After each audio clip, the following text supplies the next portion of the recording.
Hi hello friends, welcome back to Shruti Loka. ನಾನಿವತ್ತು ಸಿಂಪಲ್ಲಾಗಿ ಟೇಸ್ಟಿಯಾಗಿರೋ ಹಾಗೂ ಉತ್ತರ ಕರ್ನಾಟಕದ ಸ್ಪೆಷಲ್ ಅಂತಲೇ ಕರೆಸ್ಕೊಳ್ಳುವ ಜುಣಕವನ್ನು ಮಾಡಿ ತೋರಿಸ್ತಾ ಇದ್ದೀನಿ. ಇದು ತುಂಬ ಟೇಸ್ಟಿಯಾಗಿರುತ್ತೆ ಹಾಗೂ ಸಿಂಪಲ್ ಆಗಿರುತ್ತೆ. ಬಿಸಿ ರೊಟ್ಟಿ, ಬಿಸಿ ಚಪಾತಿ ಹಾಗೂ ಅನ್ನದಲ್ಲಿ ಕೂಡ ನೀವು 5 ಮಿನಿಟ್ಸಲ್ಲೇ ಮಾಡ್ಕೋಬೋದು.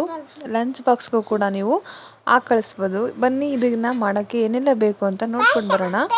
ಸ್ವಲ್ಪ ನೆನೆಸಿ ಇಟ್ಟಿರುವಂಥ ಹುಣಸೆ ಹಣ್ಣು ಹಾಗೂ ಹಸಿಮೆಣಸಿನ್ಕಾಯಿ, ಕಡಲೆಬೇಳೆ ಹಿಟ್ಟು ಅಂದರೆ ಬೇಸನ್ ಹಿಟ್ಟು, ಸ್ವಲ್ಪ ಟೊಮೆಟೊ ಹಾಗೂ ಈರುಳ್ಳಿ.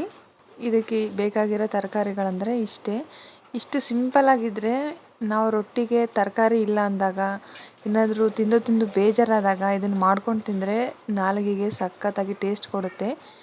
ಸ್ವಲ್ಪ ಎಣ್ಣೆನ ಕಾಸಿ ಸಾಸಿವೆ ಜೀರಿಗೆನ ಚಟಪಟ ಅಂತ ಸಿಡಿಸಿ ಆದಮೇಲೆ ಏನು ಹೆಚ್ಚಿಟ್ಟಿರ್ತೀರಲ್ವ ಅದನ್ನೆಲ್ಲನೂ ಅದರಲ್ಲಿ ಹಾಕಿ ಚೆನ್ನಾಗಿ ಫ್ರೈ ಮಾಡ್ಕೋಬೇಕಾಗತ್ತೆ.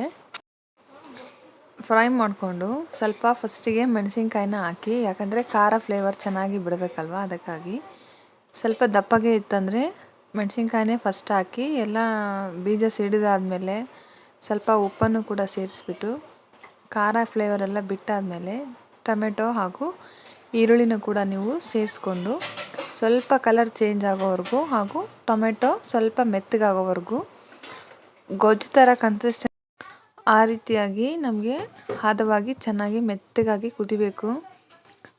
ಆ ರೀತಿಯಾಗಿ ನಾವು ಇದನ್ನು ಫ್ರೈ ಮಾಡ್ಕೋಬೇಕಾಗತ್ತೆ. ಮಧ್ಯ ಸ್ವಲ್ಪ ಟೇಸ್ಟಿಗೆ ಉಪ್ಪು ಹಾಕ್ತಾನೆ ನಾವು ಬಾಡಿಸ್ಕೊಂಡ್ರೆ ಟೇಸ್ಟಾಗಿ ಚೆನ್ನಾಗಿ ಬರುತ್ತೆ. ಅದಾದ ನಂತರ ಸ್ವಲ್ಪ ಅರಿಶಿನ ನಾವು ಇಲ್ಲಿ ಸೇರಿಸ್ಬೇಕಾಗತ್ತೆ. ಅರಿಶಿನ ಹಾಕಿ ಚೆನ್ನಾಗಿ ಕಲರ್ ಬರೋವರೆಗೂ, ಚೆನ್ನಾಗಿ ಎಲ್ಲನೂ ಮಿಕ್ಸ್ ಆಗೋವರೆಗೂ ಇವಾಗ ನಾವು ಹುಣಸೆ ರಸವನ್ನು ಕೂಡ ನಾವಿಲ್ಲಿ ಹಿಂಡ್ಕೊಂಡು ಚೆನ್ನಾಗಿ ಎಲ್ಲನೂ ಫ್ರೈ ಮಾಡ್ಕೋಬೇಕು. ಚೆನ್ನಾಗಿ ಫ್ರೈ ಮಾಡ್ಕೊಳ್ಳಿ. ಫ್ಲೇಮ್ನ ಸ್ವಲ್ಪ ಲೋ ಅಲ್ಲೇ ಇಟ್ಟಿರಿ, ಯಾಕಂದರೆ ಘಾಟಾಗೋ ಚಾನ್ಸಸ್ ಇರುತ್ತಲ್ವ, ಅದಕ್ಕಾಗಿ. ಇಷ್ಟು ಕನ್ಸಿಸ್ಟೆನ್ಸಿ ಬಂದಾದಮೇಲೆ ಬೇಸನ್ ಹಿಟ್ಟು ಅಥವಾ ಹಸಿ ಕಡಲೆಬೇಳೆ ಹಿಟ್ಟಿರುತ್ತಲ್ವ ಅದನ್ನು ಒಂದು ಕಪ್ಪಲ್ಲಿ ಹಾಕ್ಕೊಂಡು ಸ್ವಲ್ಪ ನೀರನ್ನು ಹಾಕಿ ಒಂದು ಸ್ವಲ್ಪ ತೆಳುವಾದ ರೀತಿಲೇ ನಾವು ಮಿಕ್ಸ್ ಮಾಡಿಬಿಟ್ಟು ಇದೇನು ಕುದಿಸ್ಕೊಂಡಿರ್ತೀವಲ್ವ, ಪಲ್ಯ ಮಾಡ್ಕೊಂಡಿರ್ತೀವಲ್ವ ಅದರಲ್ಲೇ ಹಾಕಿ ಚಮಚದಿಂದ ಚೆನ್ನಾಗಿ ಕೈ ಆಡಿಸ್ತಾನೆ ಇರಬೇಕು. ಯಾಕಂದರೆ ಗಟ್ಟಿಯಾಗಿ ಅಥವಾ ನೀರಾಗಿ ಕನ್ಸಿಸ್ಟೆನ್ಸಿ ಬಂದುಬಿಡುತ್ತಲ್ವ, ಇಲ್ಲ ತಳ ಸೀದೋಗುತ್ತೆ. ಅದಕ್ಕಾಗಿ ನಾವು ಚಮಚದಿಂದ ನೀಟಾಗಿ ಕೈ ಆಡಿಸ್ತಾನೆ ಇರಬೇಕು ಯಾವಾಗ್ಲೂ. ಟೇಸ್ಟ್ ಕೂಡ ಅಷ್ಟೇ ಚೆನ್ನಾಗಿ ಬರುತ್ತೆ.